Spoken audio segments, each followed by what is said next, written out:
গেছে, দুজন সুপারিশপ্রাপ্ত মারা গেছে। তো ওই বাবা মারা তো তাদের সফলতা দেখে যাইতে পারে না। ইতিপূর্বে একটা নোটিশ আসছে, মানে হচ্ছে অক্টোবরের 1 তারিখ যোগদান, 2 তারিখ পদায়ন, এটা 2 তারিখ শুক্রবার। আর আমরা কোনোভাবেই অক্টোবর মানি না, কারণ আমরা এর মধ্যে আমরা 175 দিন অলরেডি পার করে ফেলছি। আমরা আর্থিকভাবে অনেক বেশি ক্ষতিগ্রস্ত, সামাজিকভাবে মানসিকভাবে অনেক হেনস্থার, মানে আমাদের অবস্থা একেবারে খারাপ। আমরা ধৈর্যের বাঁধ একদম ভেঙে গেছে। আমরা কোনোভাবে আর পারবো না। আমরা এই মাসের মধ্যেই যোগদান এবং পদায়ন চাই, এটা এই মাসের মধ্যেই চাই। আমরা 2025-এর বিধিমালা অনুযায়ী জয়েনিং, তারপরে যোগদান, তারপরে ট্রেনিং চাই। সরকার কেন এমন করছে জানি না, মানে অতি শীঘ্রই এটা কবে শেষ হবে? শুনতে শুনতে আমরা বিরক্ত হয়ে গেছি আসলে। বারবার ওনারা বলছে অতি শীঘ্রই, খুব দ্রুত। এগুলো শুনতে শুনতে আমরা আসলে বিরক্ত হয়ে গেছি। আমাদের দেয়ালে পিঠ থেকে গেছে, আর দেয়ালে পিঠ থেকে গেছে বিধাই আমরা আজকে রাজপথে।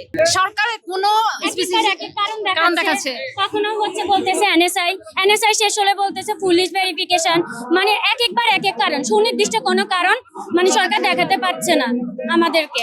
তো আমরা আর মানতে পারছি না, আমাদের ধৈর্যের বাঁধ ভেঙে গেছে। আমরা এই মাসের মধ্যে যোগদান চাই। ইতিমধ্যে আমাদের পুলিশ ভেরিফিকেশন শেষ, এনএসআই ভেরিফিকেশন শেষ, তারপরও কেন আমরা আরো 2 মাস অপেক্ষা করবো? এটা আপনাদের কাছে আমাদের প্রশ্ন।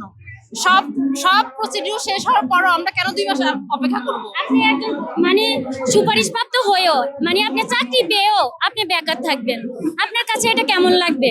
In the heart of the city rises a destination built for greatness. International Convention City, Bosundhara. Life takes a new course. যে সমাজের কাছে আমরা প্রশ্নের সম্মুখীন হই যে মানে চাকরি কি আদৌ হয়েছে নাকি, এগুলা আমাদের বাবা মা দুজনেই অসুস্থ, তাদের জন্য কিছু করতে পারতেছি না। হ্যাঁ, 16 জনের বাবা মারা গেছে, দুজন সুপারিশপ্রাপ্ত মারা গেছে। তো ওই বাবা মারা তো তাদের সফলতা দেখে যাইতে পারে না। আমাদেরকে বাবা মা মানুষ করে কেন? আমরা তাদের জন্য এখন কিছু করাটা আমাদের দায়িত্ব। যদি সেই বাবা মার জন্য কিছু না করতে পারি, তাহলে আমরা কখন করব? সরকারের এই কালক্ষেপণ আমাদের মানে আর কোনোভাবে মেনে নেওয়া সম্ভব না। আমরা এই মাসে যোগদান পদায়ন চাই, এটা ছাড়া আমরা রাজপথ থেকে উঠবো না। ভাইয়া, অন্তর্বর্তীকালীন সরকারের সময় আমাদের নিয়োগ হয়ে থাকলেও এই নির্বাচিত সরকারের সময় আমাদের ডোপ টেস্ট সহ শারীরিক যত টেস্ট আছে সব টেস্ট এই সরকারের সময় করা হয়েছে। ইভেন পুলিশ ভেরিফিকেশন সমস্যা থাকতো তাহলে নির্বাচিত সরকারের আন্ডারে আমাদের সকল মেডিকেল রিপোর্ট জমা নেওয়া হতো না, আমাদের সকল কাগজপত্র জমা নেওয়া হতো না। আর আমাদের পিলিটা হয় 9 জানুয়ারি, রেজাল্ট দেওয়া হয় 22 জানুয়ারি, আমাদের চূড়ান্ত রেজাল্ট দেওয়া হয় 8 জানুয়ারি, 8 ফেব্রুয়ারি, ঠিক আছে।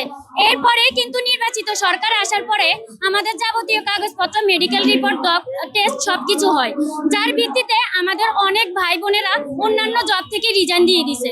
তারা এখন যাদের উপর ফুল ফ্যামিলি হচ্ছে নির্ভর করে, তারা এই 175 দিন ধরে তারা বেকার, ঠিক আছে। যদি অন্তর্বর্তীকালীন সরকারের আমলে এই কোনো সমস্যা থাকতো, তাহলে তো নির্বাচিত সরকার কোনোভাবে সেটার জন্য কাগজপত্র এবং মেডিকেল রিপোর্ট জমা নিত না। যেহেতু নিছে, তার মানে তো কোনো সমস্যা নাই। আর এই নিয়োগটা সম্পূর্ণ কোটাবিহীন নিয়োগ ছিল, প্রথমবারের মতো মেধার ভিত্তিতে এই নিয়োগটা হয়েছে।